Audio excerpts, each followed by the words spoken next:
18 million adults in the United States have no high school diploma. In many states, there's an age limit to receive one. Goodwill started the first Excel Center, an adult high school, and is working to change state policies to make more centers available nationwide. Notre Dame has shown these schools provide not only an education, but a substantially more promising future. What would you fight for? Fighting to improve education policies. We are the Fighting Irish.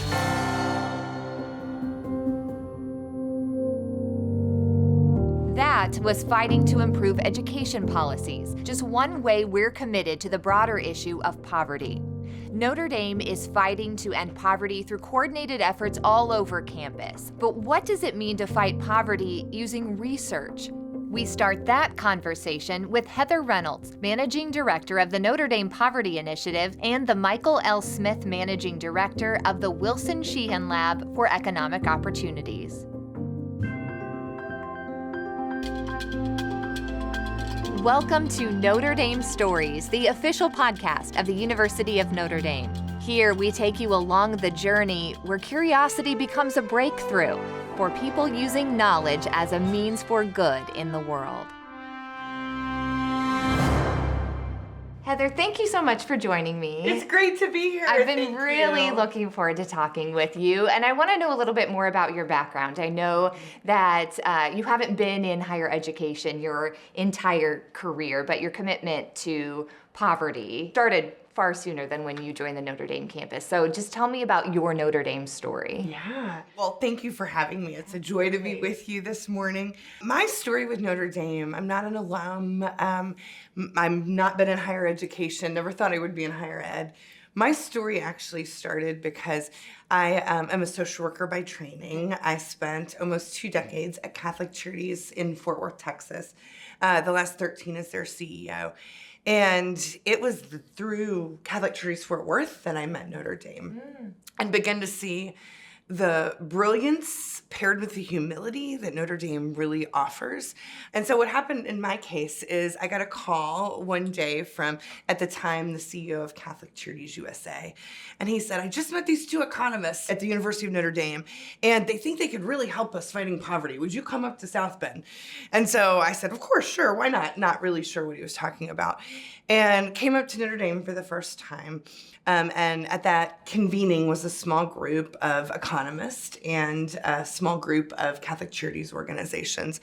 And it was being led by Jim Sullivan and Bill Evans, 2 members of the Department of Economics here. And they were talking about this idea that, what Notre Dame has is, a wonderful ability to produce rigorous research, help us answer important questions. And what providers have is, all of these programs and services we're running, but where we're not really sure what's working and what's not. And oh my gosh, it was like, this is like what I've been looking for. This is what our organization needs. We had we were a large organization. We're a $45 million nonprofit organization serving hundreds of thousands of people a year. But I didn't know what was working and what was not working. And so we at Catholic Charities Fort Worth were like, Notre Dame, we need you. And they began running experiments after experiments on our programs, and we began to really learn what was working and what was not, and it changed the face of the way we did business, and really it changed the face of the way we were really serving and having good results for the poor, and that's what it's all about. And so that's how I got to know Notre Dame. And so fast forward, Jim and Bill start Leo. Jim and Bill several years later realize, okay, this is getting big. We need somebody to come lead this.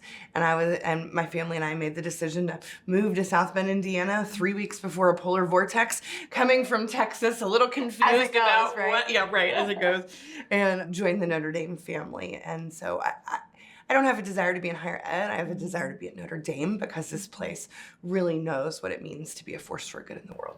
And wow, really from the get-go, you have the perspective of any size organization that's working on something like poverty. You have to be good stewards of your time, of money, certainly. Yeah. Is that one thing that drew you in from the get-go? Like, this is the missing piece, so right? much, because if you think about you and I, let's go to Starbucks.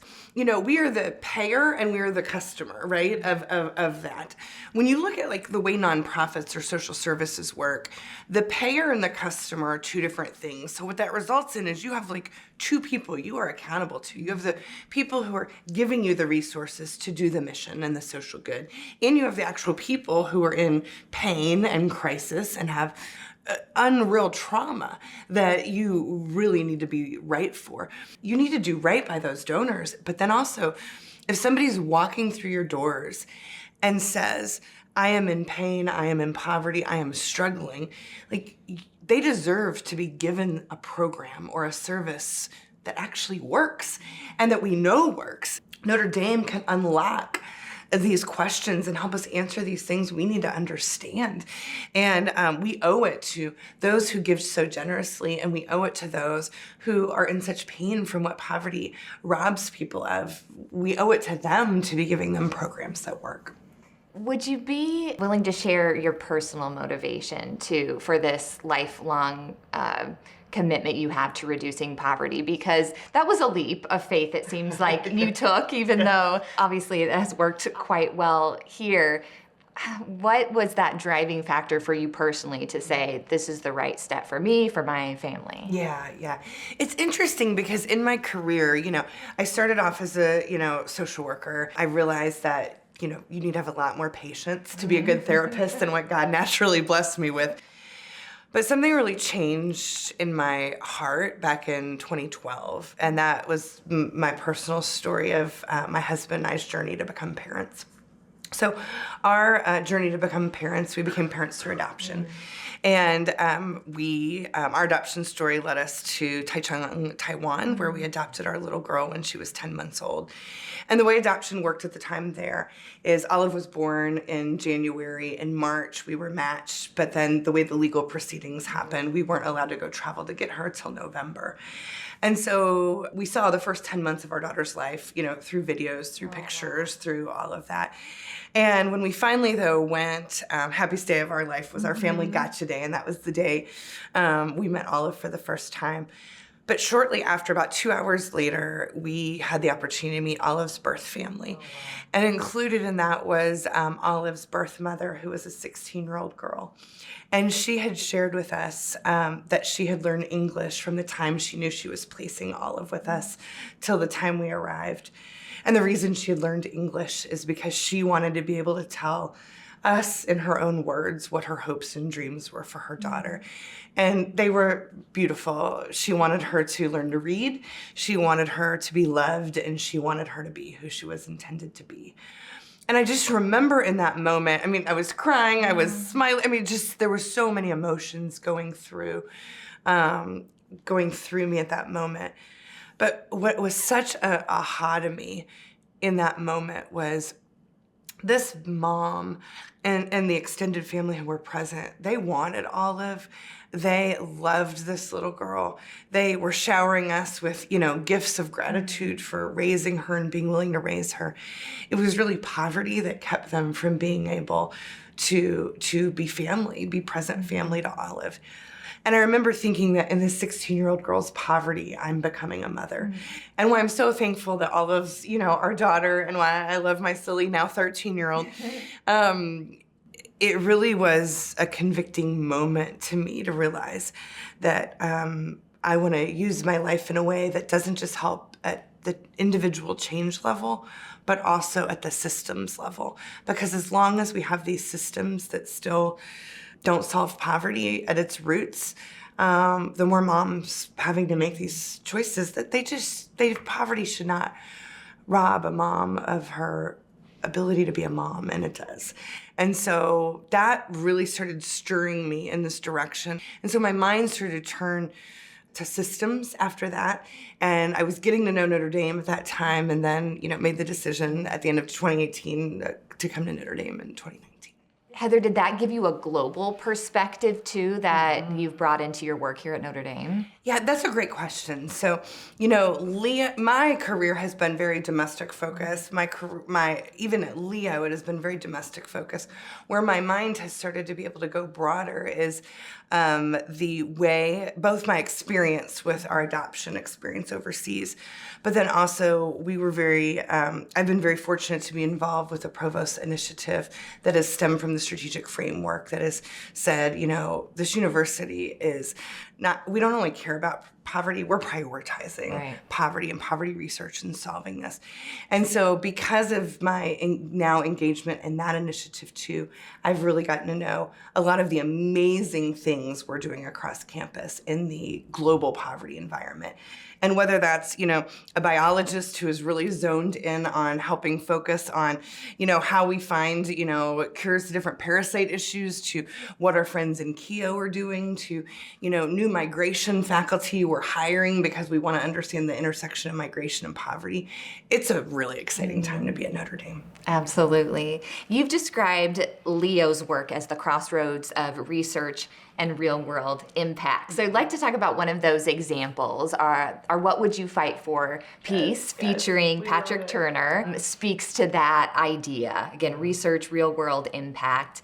Can you give us an overview on how Leo has helped shape education policy? And we're specifically talking about people obtaining a high school degree instead of a GED. One of the things that's important to know about Leo is we have over 100 projects going on in 30 states across the country, because what we're trying to do is answer these important questions.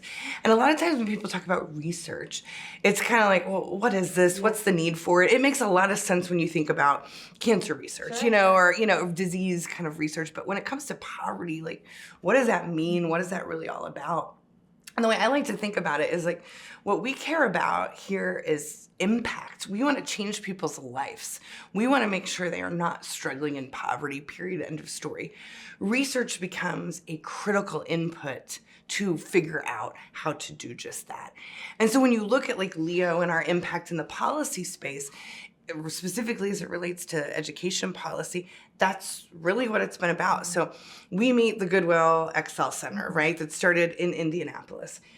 They say, we are running this really, we think, cool program that's helping people earn their high school diploma who are adults, which is typically not very possible.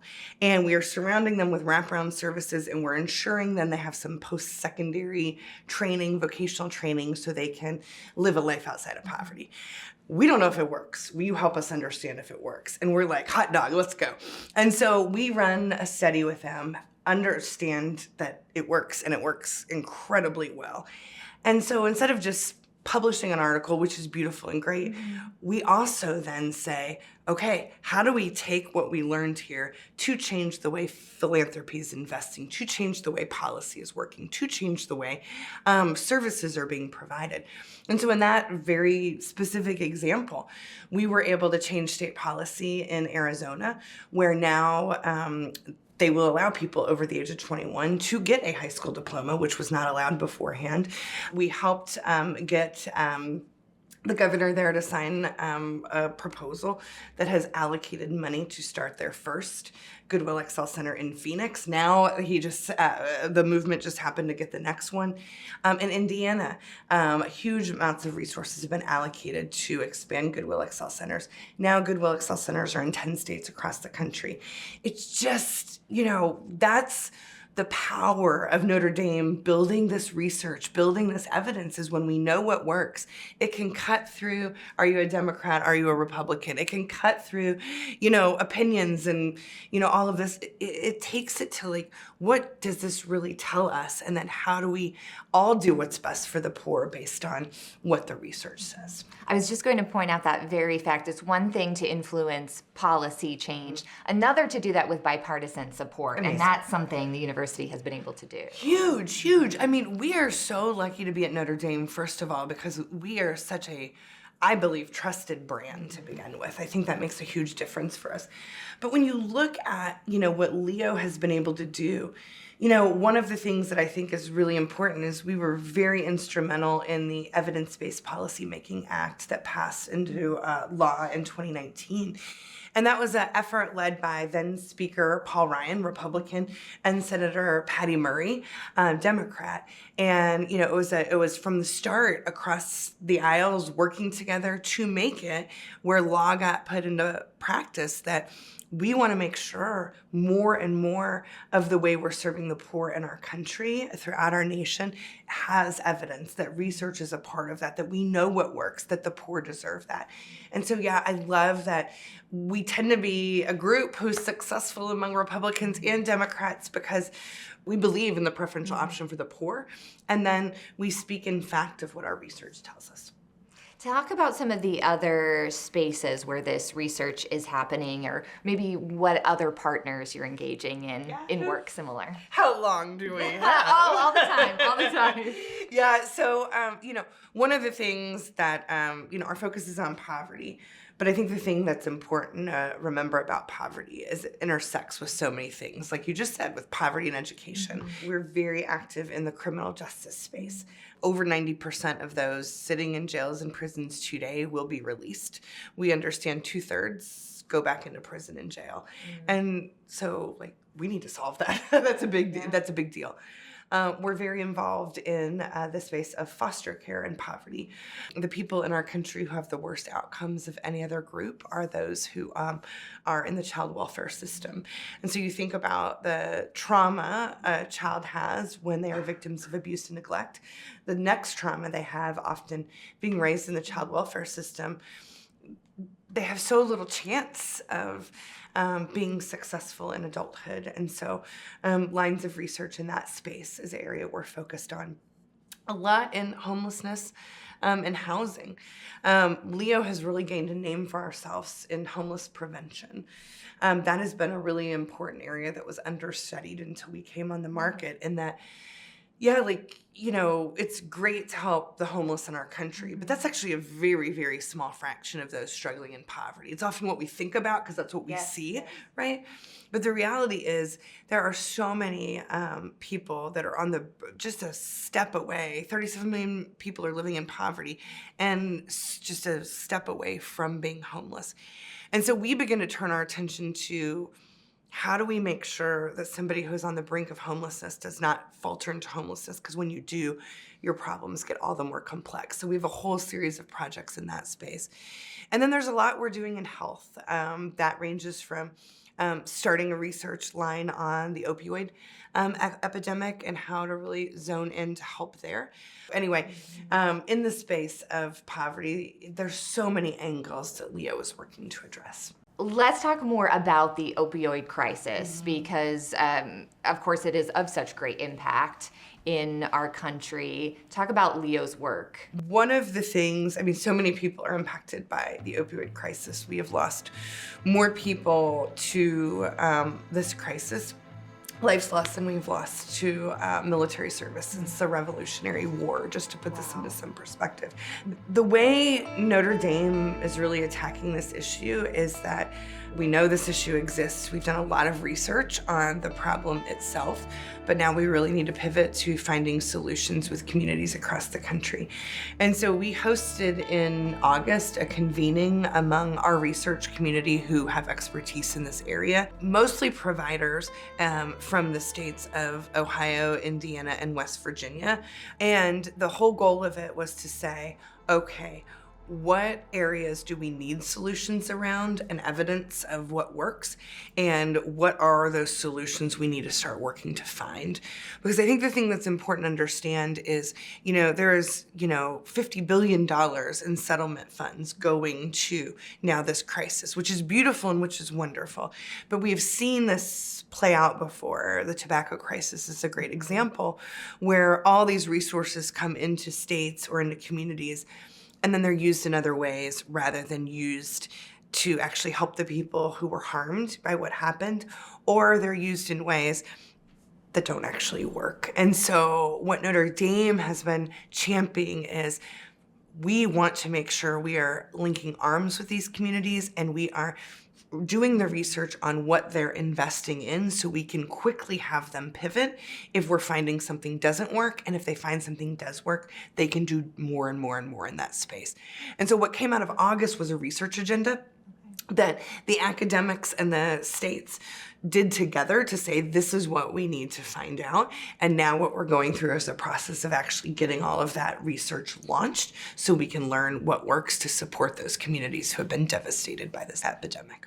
Sadly, one of those perfect examples, you mentioned West Virginia. Members of our team behind the camera here today traveled to West Virginia to work with or hear the stories of one of our alumnus working in this area. I would say hearing their stories, eye-opening to say the least.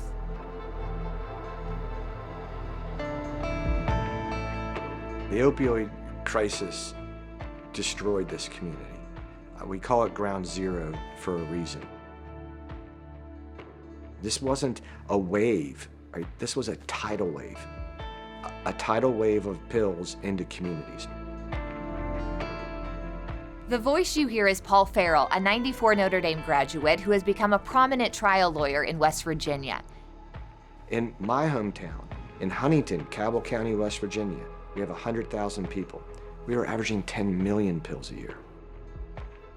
In 2022, he led groundbreaking litigation that led to a number of states and communities accepting a $26 billion offer from opioid manufacturers and distributors. This is pharmaceutical grade opium. It's claimed the lives of my friends. It's claimed the lives of my friends' children, my neighbors. You will not find anybody in this community that has not been impacted. What I'm trying to do is I'm trying to fight for not only those that were lost, but fight for the children of those families. What we needed was the city, the county, and the state to each join hand in hand and take this fight on. We didn't want the opioid litigation money to be used to retire state debt. We didn't want it to be used for infrastructure, for roads, for schools. As bad as that sounds, I personally wanted to make sure this money was spent to fight the opioid epidemic. And that's where I'm hoping Leo and the University of Notre Dame can play a role.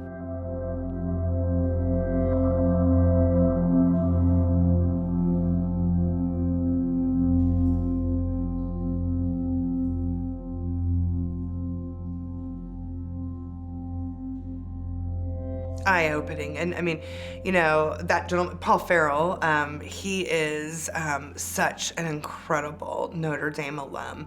What he has done to put his, his expertise is legal, and what he has done I think is a beautiful representation of what it means as an alum to be a force for good in this world. But he has really helped ensure a lot of settlements have happened that are helping us solve this crisis across the country, but specifically in West Virginia. So yeah, when you see the unveiling and the impact of people's lives, it's pretty haunting. It's hard to argue with the fact that the work needs to be done. That's and right. strong partners need to emerge, which is happening. That's right. And I'm glad you mentioned partnership, because I think that's one of the really unique features of Leo, and I would argue Notre Dame at large. You know, one of the things that I love about this place is the way we live out our values. And so instead of Leo being researchers who just do cool research here on this beautiful campus of Notre Dame, no, we go find the partner, we answer the questions they want to ask. And so like in the case of West Virginia, there's a lot of stuff we're doing with Catholic Charities in West Virginia who's on the ground, in it day to day, understand what needs to be done, and where they're bringing to the table knowledge of their community and knowledge of how to serve. We're bringing to the table our knowledge and our toolbox of research. I'd love to kind of wrap up our conversation talking about the larger effort on our campus that has emerged. And you mentioned it earlier, the Poverty Initiative. This is work that's happening in many parts of campus, Leo certainly. But what does that commitment by Notre Dame itself mean to you? Yeah, I mean, it is. My life is committed to poverty. But what I have seen this university do now under the leadership of our provost is saying we're prioritizing creating a world intolerant of poverty. We're prioritizing that it is not okay that so many people in our nation and across our globe are struggling in poverty. We believe in human flourishing, and we believe if people are gonna flourish, they need to live a life outside of poverty. And so Notre Dame hasn't just said like, we care about. I mean, Notre Dame has always cared about this issue, right? But what we have said is we are prioritizing it. So we are going to recruit the best faculty across this world to come to Notre Dame, because we are going to make sure that the brightest minds and the brightest scholars are answering these questions here. We have said we are going to invest an unprecedented amount of resources in our current faculty here and in our centers here and in our institutes here that are zoned in on creating this research in partnership with nonprofits and partners across the globe, so we can actually use that research as an input to have major global impact. I mean, that could not be more exciting and gratifying and humbling to think that, we get to be a part of those things. So it's exciting. And so do our students, our undergraduate students, our graduate students. Yeah. That gives me chills to think about your energy, this research, this commitment, and then they take it out into the world, right? Yes. It's great. So, and you think about it in both ways, like our undergrads, I mean, they're amazing to begin with, right? And they come to this place super, skilled, super excited, and super ready to be formed in the way, chose Notre Dame because they want to be formed in the Notre Dame way.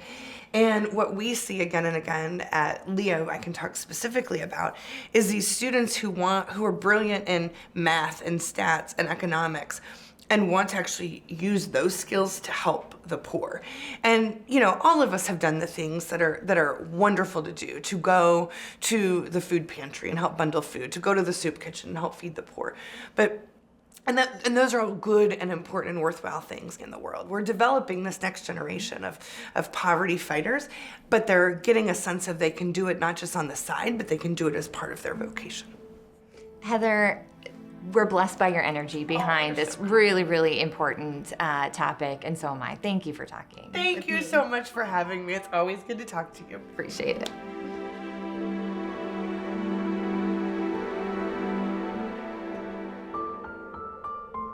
You're watching or listening to the Notre Dame Stories podcast.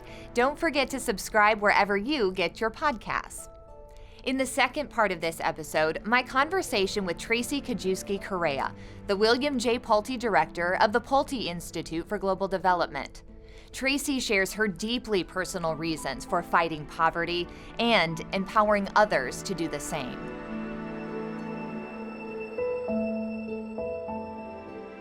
Tracy, I'd love to start our conversation just hearing about your Notre Dame story. So tell us how you got here and then into the role you're in now. Yeah, pretty unique Notre Dame story. So I'm a triple domer, and I come from a community that is deeply poverty afflicted and crippled by violence, largely gang violence, just on the south edge of Chicago. So as a young girl, my grandfather set this goal that someone in our family would make it to Notre Dame. We worked hard, and we espoused that vision.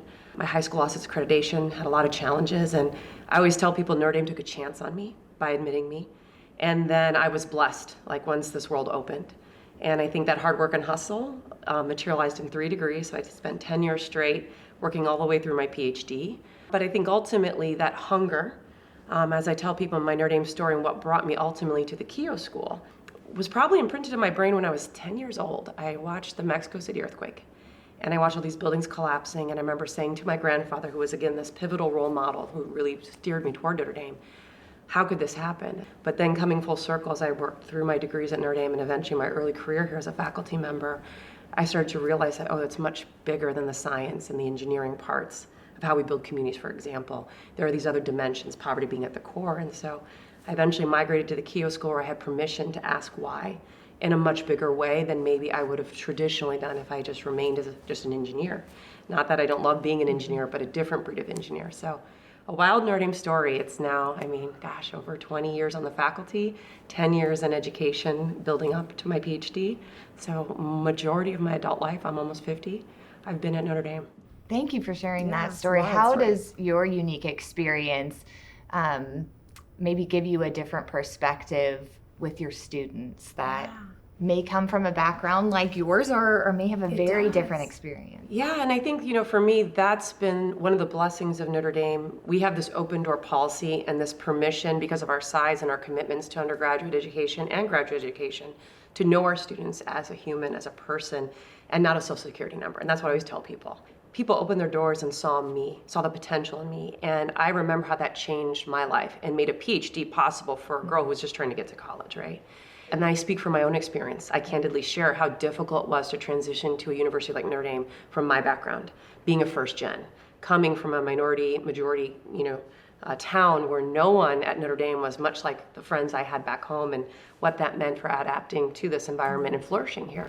Tell me about the work you're doing now, your professional experience, and what gives you the most energy? So as I told you, there was that pivotal earthquake in Mexico. I was 10 years old. And I think as a little girl, those moments of destruction, they always ask me, well, why? My brain's like, why does that happen, right? And so I've given my career to studying how we build more resilient communities that can handle shocks like disasters and other crises. Well, to do that, I actually have to go to communities on their darkest day. So I show up the morning after their worst crisis. And when you arrive on a community's darkest day, that's heavy work. It's easy to actually see everything that didn't work that day and all the destruction around you and say there's no hope. So what energizes me is the fact that in each of these communities, and everyone I engage in those communities, they actually have the answer inside of them. But as academics, we don't always pause to invite that answer from them. What I found in going communities, if you deeply listen and you invite them into discovering what happened last night and how we rebuild for tomorrow, they always have the answer inside if you help them find it. And that was one of my best moments working in Haiti. Walking down the street with a young man who we'd been working with in community workshops, and he said to me, last night my mother asked me where all these ideas were coming from. Apparently he was talking at night to his mother. And he said, Mom, the answer was always inside of us, but no one bothered to show us. I think that's how we make breakthroughs in the world. And that's what excites me most, right? It gives me a lot of hope when I work in dark moments.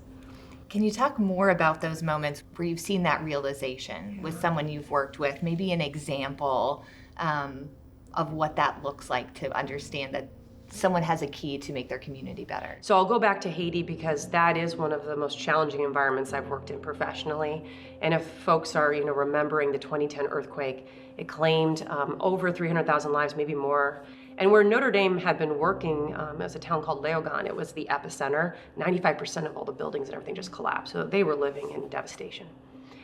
In a 5-day period, we were doing a community workshop to try to conceive solutions to, at this point, was a housing crisis.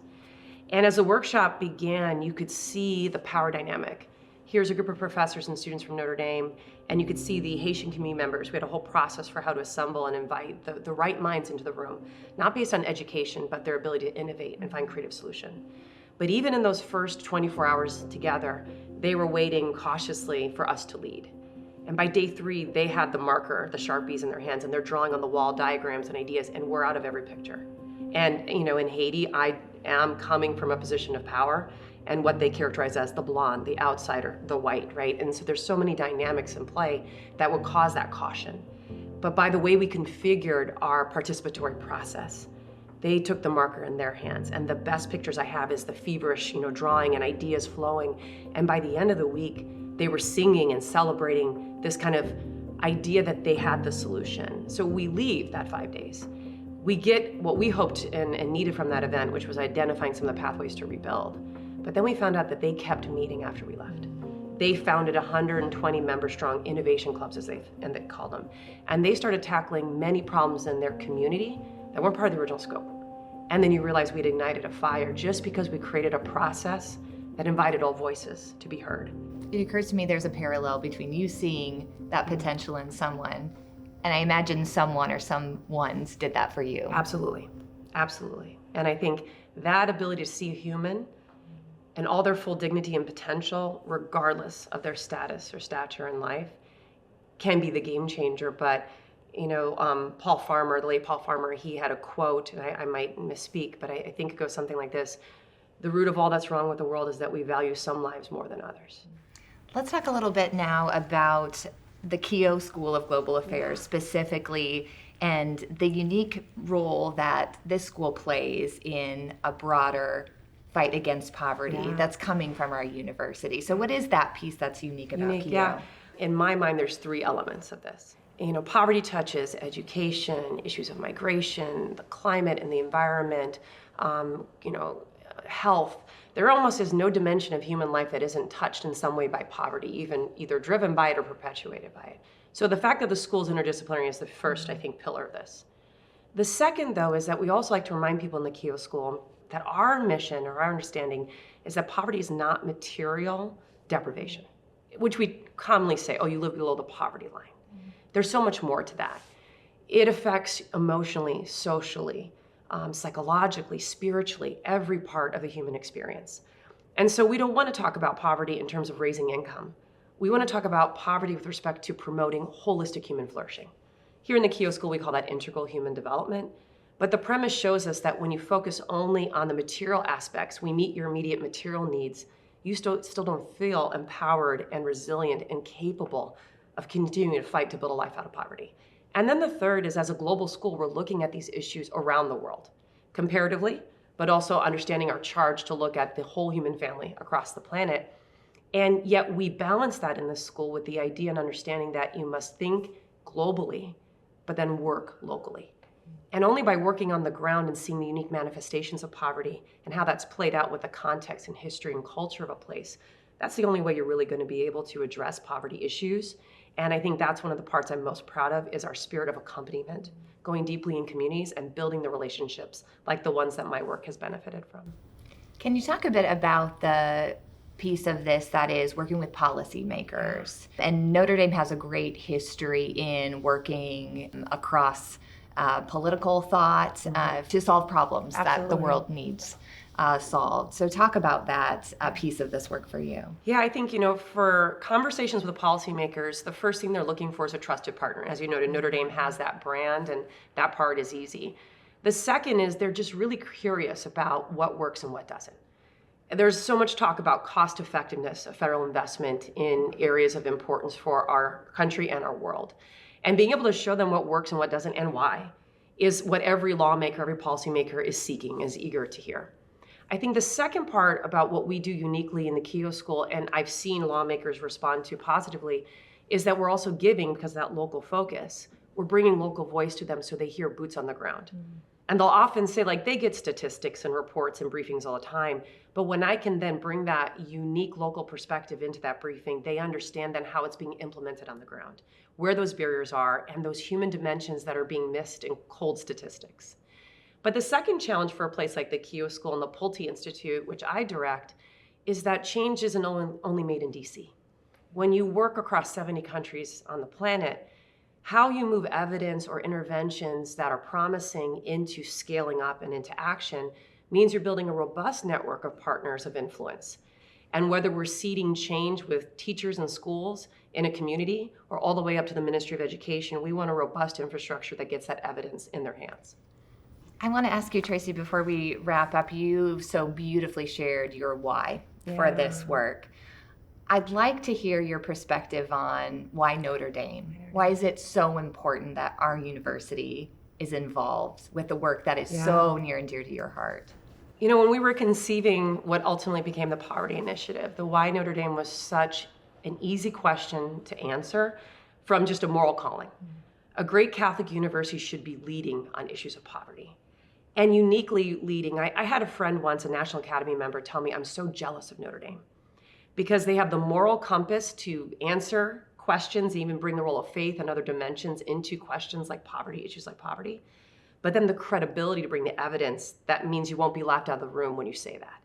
And I think that line that we walk, perhaps that keeps us very kind of middle of the road and a trusted partner no matter what the political climate, that's a really important part of just our call and our responsibility as a great Catholic university. But then the second thing, that we have is this global network. The why Notre Dame, if you're going to think global but then work local, you need an expansive network of partners that you've poured into and you've built relationship with. And that's something we've been very good at, and a big part of that is the Global Catholic Church. It gives us a reach to scale and move forward in ways that other universities can't. And I think it's largely untapped. And now I think we're leveraging in new ways, including our alumni network, right? Another layer of our power and our reach. We treasure the local voice. We want to accompany communities and those partners.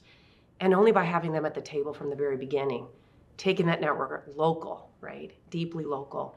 I think that's how you can affect change that many universities maybe don't have the patience or even or don't honor the local voice as much as we do, and therefore miss that powerful opportunity. Tracy, lastly, what would you tell that girl who didn't feel quite prepared to be here?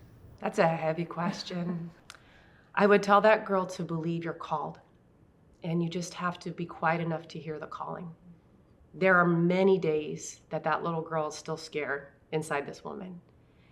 And what I always remind her is there's never been a moment, even in some of the most turbulent places I've worked around the world, that if I'm quiet enough, I'm not directed what the next step should be. And people ask me, how do you not break down when you're in the middle of some of these places and the things that I've seen? And I said, because I get quiet and I pray and say, show me the next step.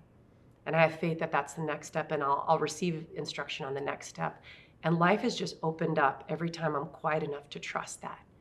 And so I'm glad she was quiet enough to trust that. I'm thankful Notre Dame took a chance on me and has had faith in me. And I'm thankful that every day I get a message of what's the next step. That's such great advice for work and certainly for life. Yeah, Thank for life. you. Yeah, no, absolutely. Thanks for your Thank time, you. Tracy.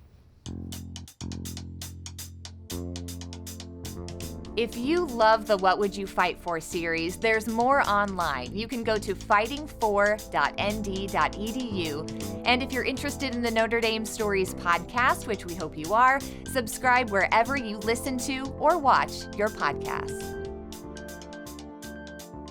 Thanks for joining us for Notre Dame Stories, the official podcast of the University of Notre Dame. Find us on stories.nd.edu and subscribe wherever you get your podcasts.